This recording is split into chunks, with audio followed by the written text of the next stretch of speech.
A praia boirense de Mañóns contará este verán cun novo elemento multifuncional para o uso de veciños e visitantes. Ademais de servir como bancada, esta estrutura contribúe a estabilizar o bordo litoral, freando o proceso de regresión que provocaba a caída dos noiros dende o Piñeiral adxacente ao areal. Na súa aposta pola economía sostible e circular, o Ministerio de Transición Ecolóxica, a través da demarcación de costas, executou esta instalación reciclando materiais de outras actuacións que está a desenvolver na comarca. Pues que estaba sufriendo con el paso del tiempo la erosión del mar y que a través de una iniciativa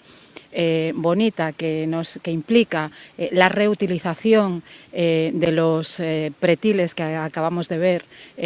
para colocar en la ladera con una estructura de madera, bueno, pues va a, por un lado, proteger la zona de la ladera para que no se siga erosionando y por otro lado, bueno, pues va a permitir dar otros usos a esa zona, sobre todo para los vecinos y las vecinas de Boiro, bueno, pues que van a poder sentarse en esta nueva estructura o incluso, pues como comentábamos ahora, pues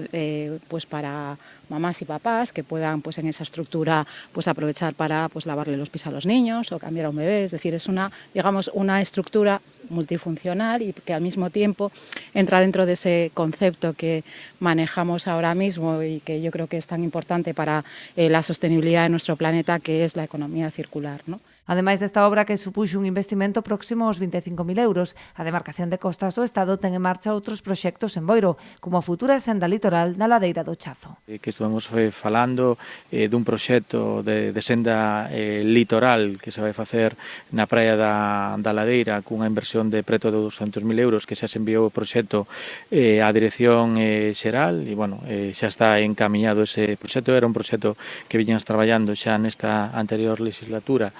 con cada demarcación de costas, está todo moi ben encaminhado e esperemos que, bueno, que pronto sexa tamén unha realidade.